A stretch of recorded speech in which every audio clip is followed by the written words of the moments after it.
Cheers, everybody. We are back for another edition of Drink Brendan's Good Whiskey. Just kidding. Bourbon on a budget. And we are here to drink Brendan's Good Whiskey.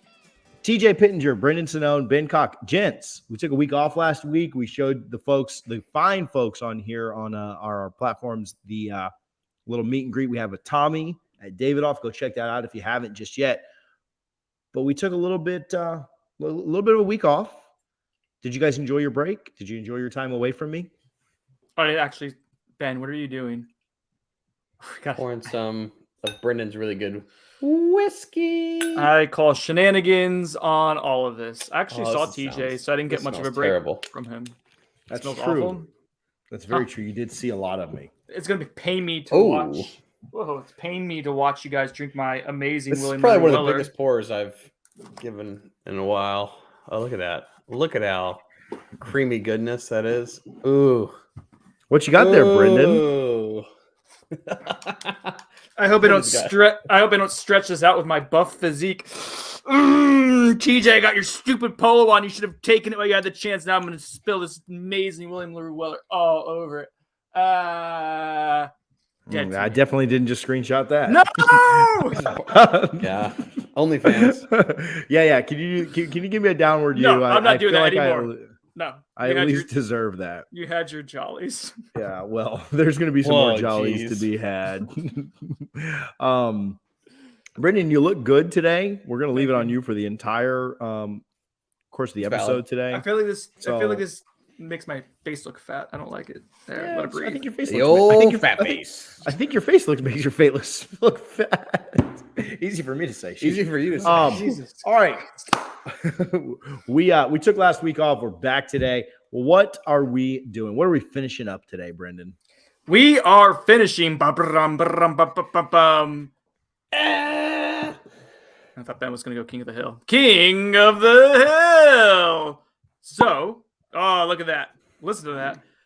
Maker's Mark Cask Strength, Maker's Mark 46 Cask Strength is enjoying a remarkable run. It's made it to the fifth and final round.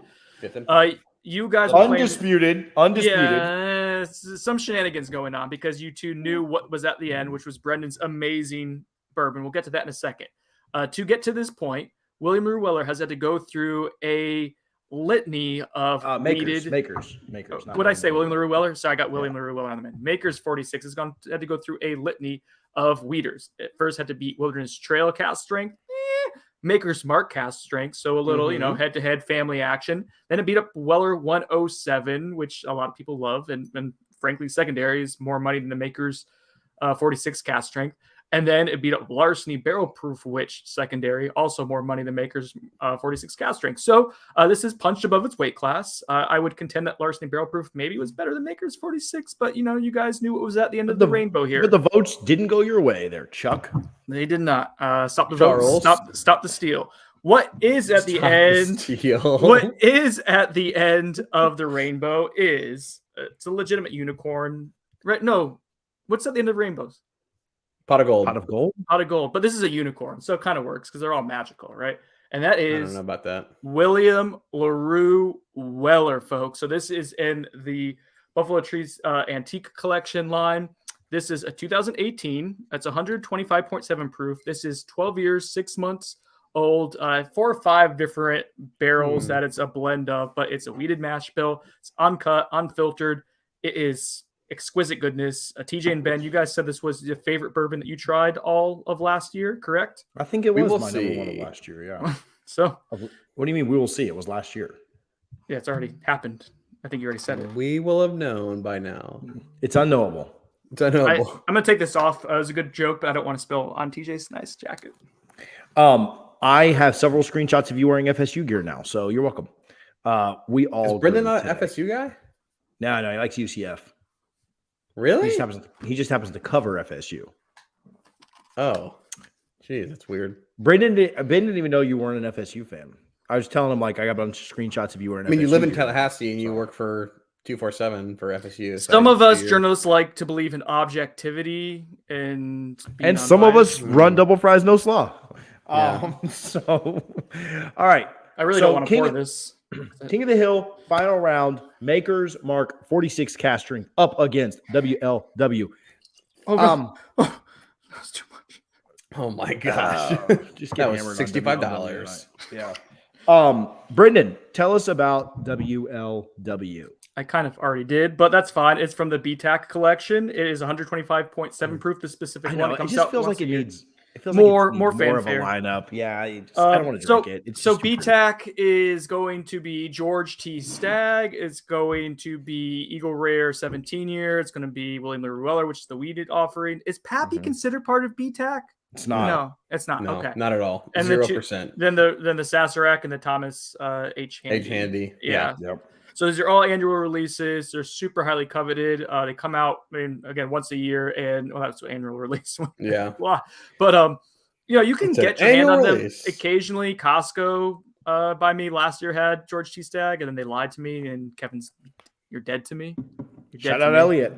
Shout out Elliot and his wife got one. Yeah, just happy I tipped way to everyone go. off about that. Hey, quick update. I was at Elliot's house this weekend. Oh, I went to Brendan's house, saved the best for last, and that bourbon shelf is. Have you ever seen the bourbon shelf like in person, Brendan? Just pictures. No? Yeah. Okay, well, in person, I need to see it. Elliot, we're coming. It was amazing. It was amazing because, like, when you look at the pictures, you only get like the first layer. Yeah, this thing goes like layers and layers deep. This was an impressive bourbon shelf. So my man's got income to spend. My man's been collecting for a long time, is what's been happening. So that's true too.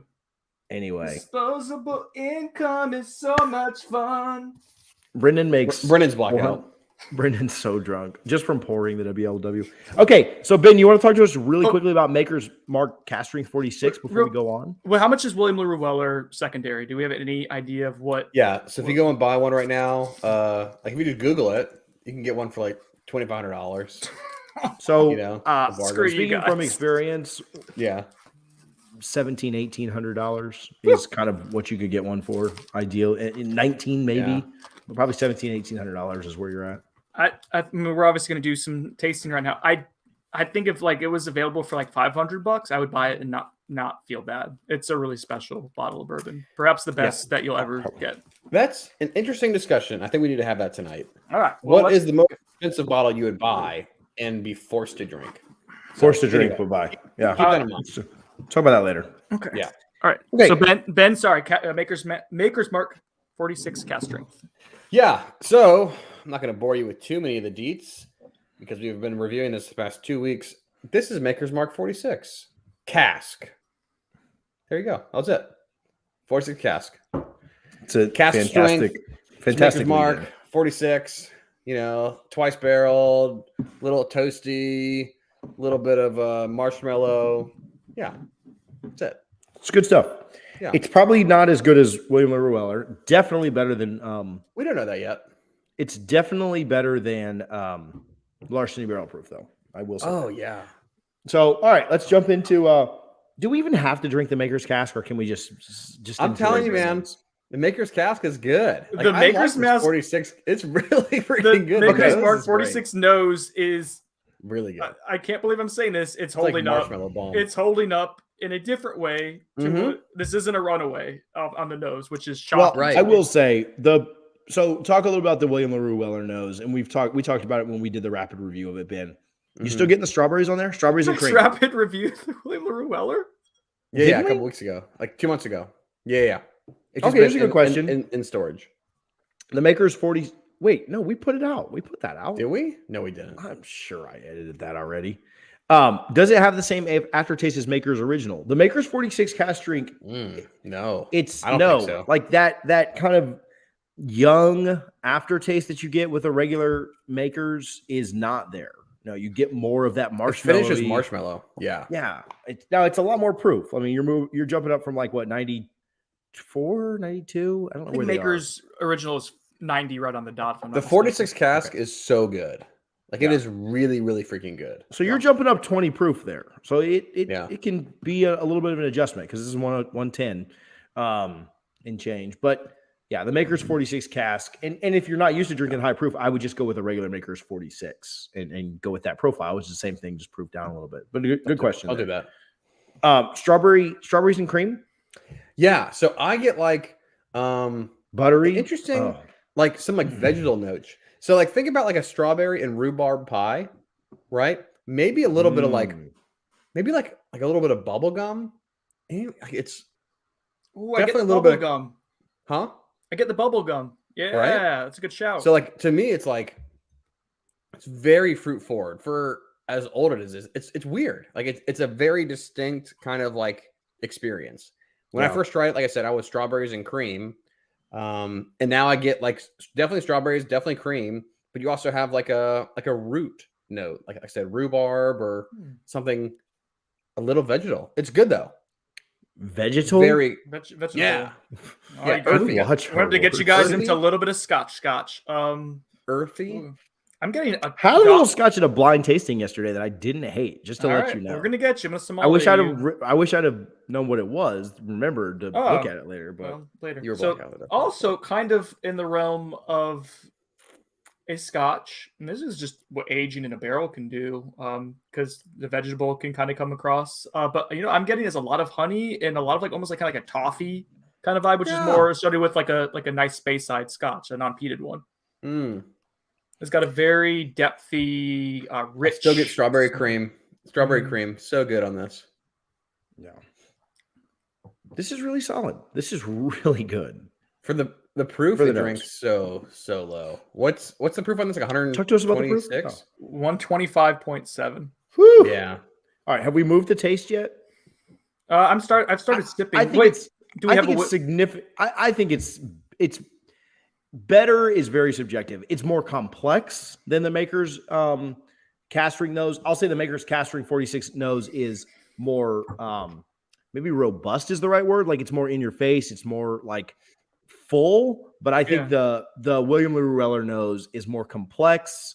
It's obviously more distinct, and so that's why I'd probably lean that way with it. But the Maker's 46 Cask Strength nose is very good. Like I'm not trying to crap on it, or say that it blows it out of the water. The big differences to me are complexity and just heft would be the word. There is more depth, and I thought the Maker's 46 had a lot of depth to it, and it still does, but comparatively, the William Larue Weller does have more going on and more depth. Ooh, what do we got going on here? Hello. Jason Journeyman Distiller coming in at wow. Yeah. 140.6 proof weeder. Interesting. Well, too late now, Jason. Send in the sample. No, samples or didn't happen. Yeah, Brendan, we need some more WLW to compare to that next week. We'll move on. I did want to say for the Maker's challenge strawberry. Before we move on to taste, for the note on the Maker's 46 Cask Strength, I had not gotten this at any other point. I don't recall, and now compared to the Weller, I am. Peanut brittle. There's the level of like, and not in the rice spice way. Like this is legit like peanut brittle that I'm getting on the Maker's. On 46. The Maker's? Yeah. Interesting. Just compared to the Weller. Yeah. Yeah, it's this nice peanut buttery note to it. Creamy. The William Larue Weller is so creamy. It's outrageous how like thick and chewy it is. It's good. The finish. I can't believe the finish on. I don't want to hold on. All right. Yeah. Holy crap, though. It's a strawberry. It's a strawberry show finish. The finish is strawberries. It's a spicy strawberry. So like right now it's strawberry season. And so you can go to this little hole in the wall farmer's market called Parksdale Farms in Plant City. And they do strawberry shortcake like no one's business. Like President Obama went there. And that's pretty much it. That's all you need to know. It is. You just offended half the fan base. Okay, Trump went there too. You don't know. That's the other fan base. We got him back. Yeah, everybody's back. Or now everyone hates us. That's not how it works. I think we isolated everyone. Yeah. Yeah, everyone doesn't love us now. Everyone now hates us. So you guys ever been to DeSantis likes it. DeSantis likes it too. Have you guys ever been to the Plant Strawberry City Festival? Absolutely, we have. Yeah. Yes. We used to go every year. We should take the kids. Yeah. Load them up with some strawberry shortcake. That'd be fun. Oh, I'm going to go to Park. And by kids, I mean Brendan. I don't mean our kids. No, I mean, load me up with strawberry shortcake. Call me President Obama. This is like a strawberry shortcake finish. It's It's so good. It's really elite. I'm so glad we made sure that Maker's 46 cask got here. Oh, you are so not lying. I think I will say I think the noses were somewhat close. This puts itself on an absolute another level when you move on to taste, and it, you know, this would also beat Larceny Barrel Proof. Just to let you know, Brendan. Yeah, well, that wasn't really the point of the exercise. Well, it's part of it. Yeah, I'm done with the Maker's 46. I'm not drinking that again tonight. I don't know. I mean, I like the Maker's. It's an overperformer for me. The Maker's is holding its own in a way that I wasn't expecting, even on the taste. Now, the taste is where the William Larue Weller starts to. It's not really a question which one's a higher quality, but man, it's not. It's not a blowout by any means. This is like Georgia Alabama national championship game, TJ, where Georgia kind of pulls away in the fourth quarter, where the better team starts to kind of distinguish itself. You don't want to mention Ben with that? You didn't think Ben would like that reference? Yeah. I did not. I thought maybe Joe Decadence, if he's listening or watching, would appreciate it though. Oh, he will love that. Bulldog. Yeah. Could you imagine barking at somebody in an airport? Like, it just what? Those people. You didn't see those Georgia fans barking at people? What do you mean by those people? Keep it moving. What do you mean by those people? Georgia fans. Oh, okay. Hey, Sean, what up? What up, Sean? Sonone. I hardly know him. Sean. After not hanging out with TJ now. Yeah, we got to talk about those in Tallahassee. Yeah, Sean. I got Sean mentioned up in Tallahassee. Harlan and I hung out. Yeah, we got to talk about some Tallahassee stuff here in a minute. But William Larue Weller absolutely dominates here. It's a 15-point game at the end. They pull away at the end. It's a 2-score game that was never in doubt. Yeah, it's like I'm gonna do sports for you guys because I'm pretty please guy. Dumb it down for us. Makers wins the tip off, but then the rest of the game is pretty much. But then William Larue Weller hits a home run. Yeah, they won the coin and then toss. All 3 periods. Jason's right. I think that Brendan's just trying to make himself feel better. No way MM46 cask is that close. I agree with you, Jason. You're right. No way. Oh, see what you did there. You're right. The Maker's 46 cask is good. I'm going to take my last sip of it so that I can only drink William Larue Weller for the rest of the night. As it gets closer to the bottom, like it gets worse. As it's opening up, William Larue Weller is getting better too. I think it's part of what's happening. And this has been my experience whenever I've drank this. I'm about halfway through the bottle. You guys have somehow probably had about half of it, you bastards. But as it aerates and as it opens up in a glass, it really does. Jason's spot on. No, it's not. 80 to 14. It's not done. FSU Idaho 20. 80 to 14. No, what this is. But they still scored. This is FSU. It's like the ugly guy at FSU still scores. It's FSU Duke in the ACC title game that year, where Duke, for like a quarter was like, hey, good for them, and then just gets ugly. You're funny. Yeah. William Larue Weller absolutely dominates tonight, and that's all that there is. That's the king of the hill. But you know what? Let's give a round of applause to Makers. Round of applause to Makers. Even if it was, even you guys Russian judged it or ROC'd it into the finals. This is a stupid good. You're not allowed to make Russian jokes right now. Oh, that's take those off. I think this is the exact time to make some Russian jokes. I don't think there's a better time than right now to make some Russian jokes until all of a sudden it's going to get squiggly lined and we got hacked. We're taking offline. Yeah, minus the loss of life that's happening right now. Yeah. But I mean, just make some jokes, Brendan. I know. Can I say screw Russia? Is that a bad thing to say? That's fine. But you called us Russian judges, is what you called us. Oh yeah, well, you called us Putin, basically. I thought he was saying that we were rushing it through. Sean. Oh, okay. Yeah. I just took a side. Yeah. William Larue Weller, best whiskey Sean's ever had. Harlan said reporting this YouTube video for hate speech.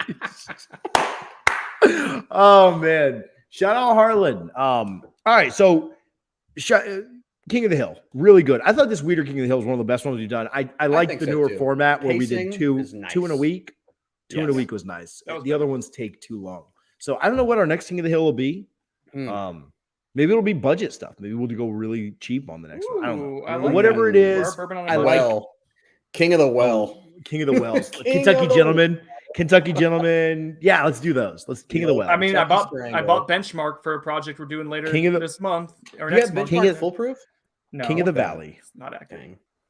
Yeah, this William Larue Weller is amazing. All right, I take it all back. Maker's Cask Strength, you're great, but William Larue Weller kicked your ass. All right. Regular early times. Let's do regular early times. Oh gosh, plastic only. Plastic only. That's what it needs to be. Yeah, I like it. Plastic month.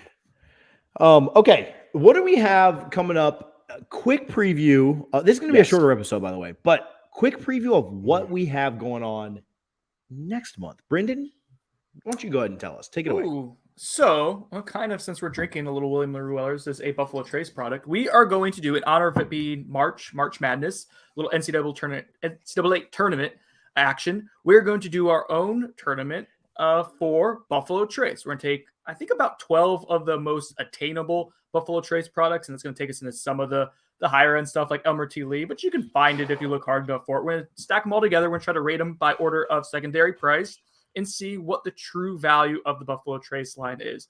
Of all those that you find relatively easily, or at least can find, unlike the William Larue Weller, you guys are welcome for me sharing that with you again. You can find all these if you look hard enough for it, and we're going to see like which ones below $300 MSRP are worth the chase. So yeah, we're going to do a little bracket. Going to do that throughout the month and see which Buffalo Trace product advances and wins our March Madness. What are we going to call the tournament? Do we have any idea, fellas? No. I hate the only the Buffalo Madness. I know, that's why I left it up there. Buffalo Madness. Buffalo Madness. I love like that, Ben. That's good. I didn't think Ben. I thought Ben was going to totally like screw up that like. Why? What makes you Ben smart and I'm thoughtful? A genius because of the sports things. The sports. Buffalo sports. No, he also had the Pola Pappy for the Natty idea too, which was also really good. Ben's. Yeah, no, Ben. Stop drinking my William Larue Weller. Stop it. Oh, it's great, man. It's so good. I just want to nose it for the next 6 hours. I feel so cuckolded right now. It's like your personal life later. That's weird. So whatever Brendan's into, I guess. Pursuits and purchases. We'll talk a little bit about my Tallahassee trip, and Brendan and I hanging out a little bit this weekend. But pursuits and purchases. Have you purchased anything? I have this week, boys.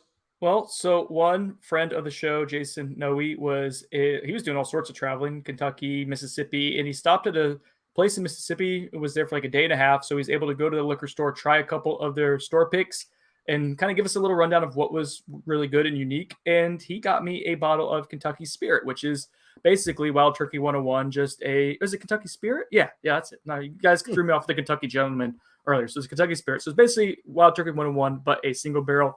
He procured what he said was a really amazing store pick of that single barrel. And he's going to get to me in the next week or two. So I'm looking forward to that. So that's one. And then next is a little Four Roses single barrel action from ABC. It is the recipe OBSO, 9 years, 6 months. Apparently OBSO is probably one of the more hard to find ones. Just kind of stumbled into an ABC one day, saw it.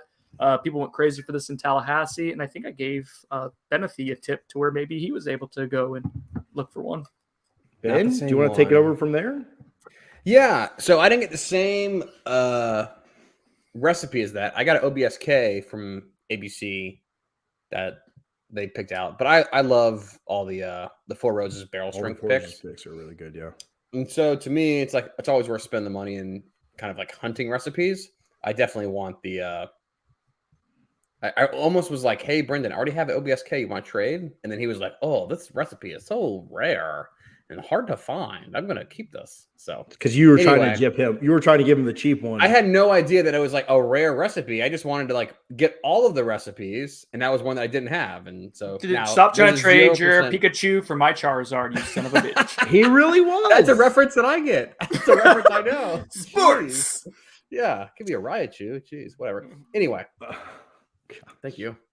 So in addition to the Four Roses single barrel strength, I also bought 2 tickets to the Tampa Whiskey Society's blind bottle share that happened at Onswear this week. And so it was $35 a person plus a bottle that you brought that you enjoy drinking. And Jay, the guy that runs the society, is there was no stipulations on bottle like value or anything, but like bring something that you enjoy drinking. And so I brought an OBSK Four Roses barrel strength, the one I got ABC. Like it was, When you're great. trying to pawn off to me. Hey, are I people going to be wasn't allowed trying to pawn it. Are people going to be allowed to eat food at this blind bottle share? Or are you going to be yeah. someone who says no, you can't eat food for 6 hours straight? No. So the food was amazing. The food was outrageously great. On Swan is, if you've never been in Tampa, it's one of the better options in Hyde Park. They put on a great experience. They had a huge lineup of all of their food, a really good buffet. And I said for $35 plus a bottle, what a great value that was. We got to try a lot of interesting stuff. Some things that you see in the store and you're like, hey, I want to buy that, but I don't know if I want to spend all that money just to try it. Like there was, so someone had brought the Kirkland, that was a 1792 Barton bottle and bond bottle. Someone had bought a Four Roses single barrel or small batch select bottle. Someone had bought a Nashville barrel pick. That was good. That was good. Really freaking great. Another one had brought a blue run straight rye. Got to try that. And then is that worth, like, that's about $250-$300, I think. Is that worth? I don't know it's worth $250. Oh, is it not but quite it's that really much? good. It's really good. Like $150? I don't think much stuff is worth secondary, to be very fair with you. Like there aren't many bottles I say that's worth secondary, even the stuff I love. So someone else brought it was an E.H. Taylor straight rye. And so I think that was probably one of the bigger hitters at the yours did really well. Your Four Roses did really well. My Four Roses left crushed like 100%. Like that was definitely being drank. But you kind of factor that into the cost. And so for the bottle plus $35, you get to try pretty much the unlimited amount of everybody else's bottle. And there's 40 people there, so there's like 30 bottles. If you came in a couple, you brought one bottle. But if you came individually, anyway. Overall, to say it was a great experience. Really good people at On Swan.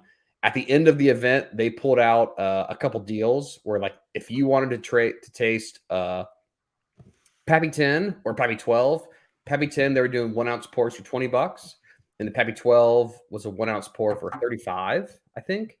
Am I getting that right, TJ? I'm pretty sure I'm close on that. And so I thought that was a good opportunity as well to like try something that you don't have access to that often. Brennan's kind of given his the $20. The $20 I thought was reasonable. The jump to 35 seemed a little excessive. But what are you gonna do? Well, anyway, it was a cool event. You got to network, talk to a couple other people in the society. Make friends. It was good. It was a good time for $35. We'll be looking out for the next one. The food itself was worth $35. They had chicken. They had like fried chicken sandwiches. With like a homemade coleslaw and some sweet pickles on it. Yeah. They had BLTs, a BLT, like really good BLTs, like done up with like real thick bacon. A bunch of charcuterie boards, garlic parm fries. Shout out to folks at On Swan because that was fantastic. Obviously, Jay at the Whiskey Society, they do a fantastic job. So shout out everything that had to do with that share yesterday, and then getting to try all those different things. You had the whole restaurant to yourself. It was really well done, really well put on, really well done. Probably the best blind bottle share I've ever been to, just to be fair. Only been to 2 ever, but that one was great. This one they allowed you to eat food. That one had On Swan. And it was great. This one they allowed you to eat food. Huge buffet. It was great. It was good. Okay, cool. Do you guys have much else? Like, do we have any other shout outs or anything else before shorter show today, but we can move on from these 2 topics. You guys just both address them, and maybe people have been listening, waiting to hear. Okay. Ben mentioned the topic of what we would spend for a secondary. And then TJ wanted to talk about our weekend, his time up here. I mean, I don't know. I just gave you some bourbon and beat your ass in NCAA football. We can move on. I don't know if that's quite what happened. Jason had a 45 bottle. He brought legitimate like a plastic tub that you'd store, anything, a storage tub. Way to go, Jason. That's the way to go. My man was not playing around with. Thank God his wife likes bourbon. Like, imagine doing that and having to explain it without the understanding that like bourbon's fun to collect and to drink. Yeah. Okay, so here's the prompt. I was kind of chatting with a friend of mine who like owns a bar, and I'm like, hey, I'm interested in getting a like a bottle of whiskey because they have a nice bourbon selection and that kind of thing. And they were like, okay, like that's fine. We'll kind of choose a bottle and figure out what that would be, but you can't sell it because it can't get back to the distillery or like the distributor that you're selling bottles to people or whatever. And so in my head, I'm like, I would buy, I think, so to me, my bottle, the ultimate bottle that I would have to overpay for, it'd be well below secondary, but you would drink it at this price. I feel like I would get a Michter's 20 and I'd be okay drinking it. I don't know if 1,000 is exactly where I'd want to be, but I feel like you would pay $1,000 for 750. I think 750 to pull that out would be, but it's a $6,000 bottle, right? Like if you're going to go and buy that, you can't buy it. It's a $6,000 bottle in the secondary market. If you get it for 750, what does it retail? The retail is like $600 or $700. I think I'd pay retail for that. Maybe $100. That's still a ton of freaking money. You know, Yeah. like that's big. That's big money to get that. I think. Okay, so if retail is $750, you wouldn't pay $1,000 for a Michter's 20 and have to drink it. You couldn't sell it though. That's the stipulation, right? You couldn't sell it. Probably you not. Had to. You had to drink it. That would be cool. Yeah. Jason said MSRP on the bottle is $850. Right? So if you get an MSRP, you have to drink it. Would you buy it in the store? That's a good question. So anyway, I don't know. Think about what you would want to pay for something and drink it. Because that's the real key. All right. So I'm thinking of that. As this is happening, I'm also thinking of a counter to that, Ben. What's the most you would spend on a bottle comfortably without having ever tried anything close to it to have an idea of like what it resembles?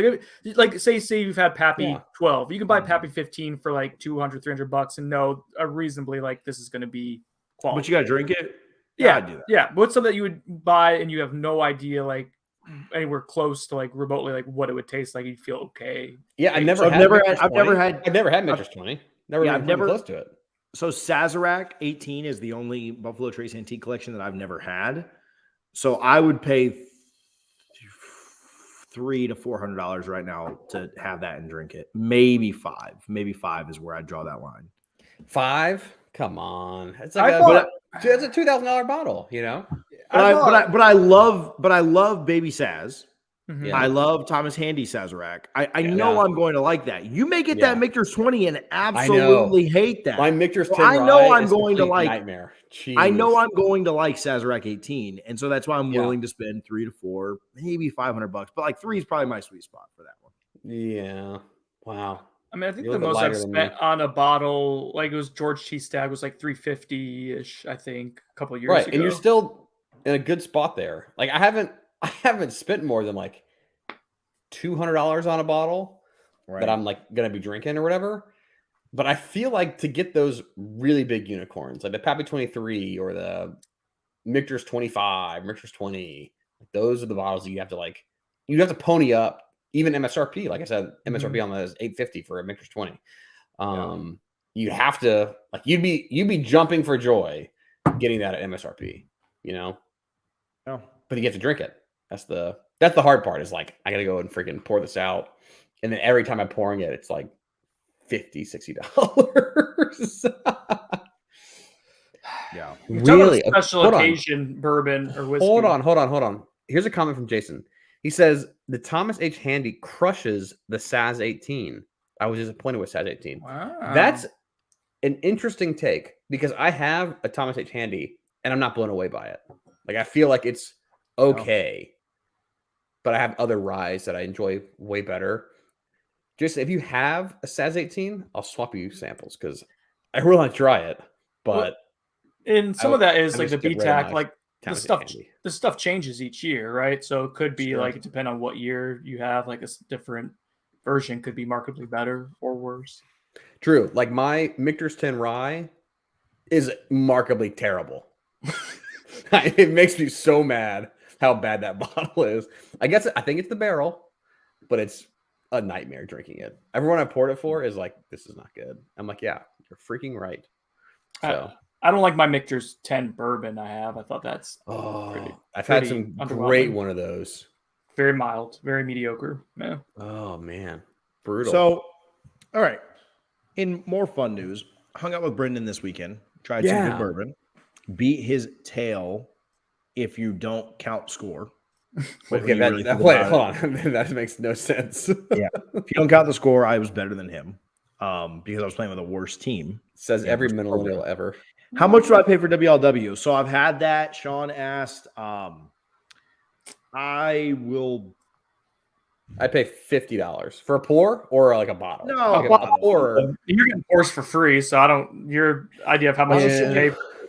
Honestly, I'd probably go $250 would be my cap. $300 maybe. Bottle. If you saw it at a store at $500, you would pass on it. There's no way. No, I'd buy it, but I wouldn't drink it though. You have to drink it. You're not flipping it or whatever. Well, I'm not doing that for $500. No, $500 is a lot of money. Not much is worth $500 to me. You know, like that's tough. That's a lot of money. I can buy a lot of really good bourbon for that. And so none of it's going to be better than the William Larue Weller, though. That's very valid. The quantity, I will have a lot more. You can buy a bunch of early times and get drunk, and then have the William Larue Weller if that's what you can want to get 60 bottles of Buffalo Trace. Seems like a good deal to me. Seems like a great deal to me. Just get drunk on moonshine. Yeah, Brendan and I hung out. I also hung out in a suite at the baseball game that I invited Brendan to, but he didn't come to. He didn't hang out with Harlan and I over the weekend. I was sick. I was throwing up. Oh, well, I remember the first time I had bourbon. So I hung out in a suite with some of the guys from Ology, and they had their rye and whiskey up there. And it was really cool to chat with them. Brendan had an invite to said suite. Kind of. But they had I confirmed I could have got you up there easily. Excellent. So they had the Ology whiskey, the bourbon, the rye, both up there. Really good stuff for a local Tallahassee place. Really good. Jason is, Sean mentioning Jason up there at Ology. Really good guy. Chatted with him for quite a while. Their product's really good. There's a single barrel out, TJ. They just released like 2 or 3 days ago, I think. I meant to get it. I was up there, but I just didn't want to stop back by the brewery. But yeah, good stuff. They do really good sour beers. I'm a huge fan of their beers, and then their whiskey was good. It's MGP sourced. They will source from different places. We'll get those guys on to talk at some point because it was really, really good to chat with them and try their whiskey. And so we'll have to do that live on the air. That was a lot of fun. But yeah, fun weekend. And then I got home, went to that bottle share, that blind tasting with Ben. I took my Nulu that Brendan got me one. Elliot got me one. Good stuff there. Took my Nulu toasted. So enjoyed that. That's another question. That's another question for Brendan. Brendan. Yes. There's no stipulation on what bottle you bring, but it has to be something that you would enjoy drinking to the blind bottle share. And me and TJ had a couple of discussions on what that bottle would be. Like, what can you bring and be okay with bringing to a blind bottle share, right? So what are you grabbing out of your selection right now that says, hey, there's no stipulation, but it better be something that you enjoy drinking. That was the only rule.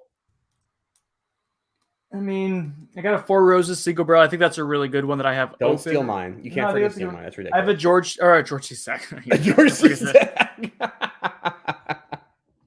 I really enjoy drinking this thing. Stag Junior, I would bring. I know that would be a hit. I do enjoy drinking it. Hopefully, it's proofed up enough to where people don't go crazy on it. I mean, it wasn't a big hit at yours, and I think it was partially because everyone drank at the very end. It was the lowest proof, but the Sam Houston 14 I really liked after it opened up. I hated it at first, and I opened up, and I was like, oh, this is actually excellent. I tried to spread the gospel there, but it was not well received. So, trying to think of what else. I'll share with like what I shared with TJ, and like this is stuff that I'd bring. I shared my Bull Run 13, which I gave to Joe Decadence, and Joe absolutely loved it. I thought that's really good at its price point. The Willet blackened edition I shared with him, and that's really, really These good. These are pretty big bottles you're bringing. Like, you have to understand, like, you may go home with nothing. Like, you're going to contribute the cost of this bottle. The Stag Junior, I would be okay with. I have a couple of them. The Bull Run, I'd be okay with because I have a couple of them. That's not that much money. I think it punches way above its weight class. Yeah. This is a good comment section. I want people to leave us a comment and say, hey, I'm going to be contributing this bottle. I enjoy drinking it, and you're okay with kind of like walking away from the cost of that. What's a bottle that you would bring, Ben, that you don't really care for and, would impress people at a bottle share? So people that are kind of snobby, bougie. Mine would be Elijah Craig Barrel Proof, some of the higher ones. Somebody brought that. Okay. Somebody brought that. That would be one that I would be okay. People. I know some people would appreciate it, but I'd be fine taking it off my hands. So I went back and forth on this with TJ, and I had recently bought a store pick ABC. Right. It was an ABC High West American Prairie, finished in port barrels, and TJ was like, "No, you can't bring that. That's ridiculous." TJ said that was not really good, right? I didn't think that bad. Well, Ben hadn't had it yet. To be fair, yeah. So I thought it should be. Yeah, I thought something you can get. Now, once I got there and saw what some of the other people brought, I don't think that would have been a bad one to take. But going into it, you don't know. I thought something that you could just get on every ABC shelf right now, which is maybe not every, but a lot of ABC shelves. I thought that was a little low. So I took that Nulu toasted store pick. Jason's saying a good one would be a Penelope toasted barrel. That was my other option. I had a store pick from Liquor Depot that I was like, so I think that would have been fine to take. I encourage Ben to take that Four Roses. I thought that was a little better level, a little better type. And people thing enjoyed to bring. It. Like it was. I thought that was a better thing to bring than the ABC store pick. I thought that was kind of going a little cheap. But all that said, somebody there had a 1910. So you could have brought the Kirkland, bottle and bond. There wasn't, as long as you enjoyed drinking it. That was the only. But you had never had that, so how could you say you enjoyed drinking it? So I mean, I saved you from dishonesty. That's valid. So, Brendan, what would you have brought? Oh, the Sam Houston. Yeah, crap. All right, it had to be sealed. It had to be sealed. So no stuff that you drank at the house you didn't like. You had to bring a friggin' brand new bottle. Yeah, no, I opened this. Oh, yeah, had to be sealed. Expensive. I don't like it. I'm going to get rid of it. None of that crap. Right. So, anyway. All right. Good thoughts. Guys. This has been one of the most in-depth, exhilarating episodes ever. Of all time. Of any show, any podcast, anywhere. You see this? Before we go, I'm going to pour this back into the bottle. Dude, you can't pour stuff back in. That's illegal. It's illegal. That's illegal. I'm not going to do it now. I'm going to wait till I have a funnel. Why don't you just drink the rest of it? Please know that if Brendan ever sends you another sample of William Larue, it's all backwash. So, just remember this. Just remember this. Out. Alcohol kills germs. It doesn't kill viruses. Thanks, CDC. It's been a good time to end this show, TJ. Yeah, there you go. I was going to say, we're rushing through the end of this. I don't get it. We're live. All right, TJ Pinger, Brendan Sinone, Ben Cock. Don't invite Ben to your bottle shares. He will go the cheapest route possible. The Four Roses Barrel Spread. Because I talked you into it. Follow us on social media, Bourbon on a Budget everywhere. See us on Thursday as we review Weller 107. Until next time, ladies and gentlemen, thank you for the William Larue Weller. Cheers. Cheers.